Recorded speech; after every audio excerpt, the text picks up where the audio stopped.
Social media প্ল্যাটফর্মে যে যত নেগেটিভ জিনিস নিয়ে কাজ করবে সে খুব দ্রুত তত বেশি ভাইরাল হয়ে যাবে। আর এখনকার দিনে যে যত বেশি ভাইরাল সে তত বেশি সাকসেসফুল বলা যায়। এ কারণে কারণ নিজের সবথেকে ব্যক্তিগত কথা বা ব্যক্তিগত লজ্জাজনক কথাও সবাই ফেসবুকে শেয়ার করে।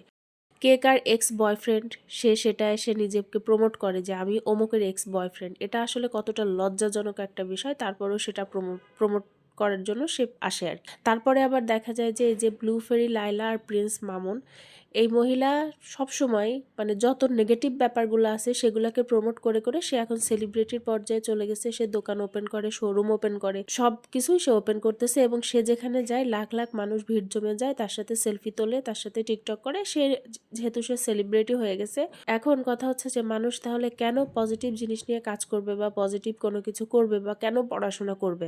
কোনো তো দরকার নাই। এরকম নেগেটিভ জিনিসপত্র ছড়ায়ে যদি এত ভালো থাকা যায়, মাসে এরকম লক্ষ লক্ষ টাকা ইনকাম করা যায়, তাহলে কষ্ট করে দিনের পর দিন মুখ বুজে বই পড়ে বা টেবিলে মুখ বন্ধ করে বসে থেকে বা পড়াশোনা করে কাজ করার তো কোনো দরকার নাই, বা লাইফে সাকসেসফুল হওয়ার চেষ্টা করারও কোনো দরকার নাই। একজন টক শোতে আসছে, তাকে জিজ্ঞাসা করা হয়েছে যে আপনি কিসে পড়েন? সে বলল যে আমি অনার্স সেকেন্ড ইয়ারে পড়ি। কোন সাবজেক্টে পড়েন? বলতেছে সায়েন্স নিয়ে পড়ি। তো সায়েন্স নিয়ে পড়েন, কোন সাবজেক্টে পড়েন? সে সেটা বলতে পারতেছে না। এদিকে তার মাসিক ইনকাম লাখের ওপরে। তাহলে মানুষ কেন কষ্ট করবে? কেন কষ্ট করে পড়াশোনা করবে বা কেন জ্ঞান অর্জন করার চেষ্টা করবে? এখন বলতে পারেন যে জ্ঞান অর্জন আর হচ্ছে যে টাকা ইনকাম ২ টা এক জিনিস না।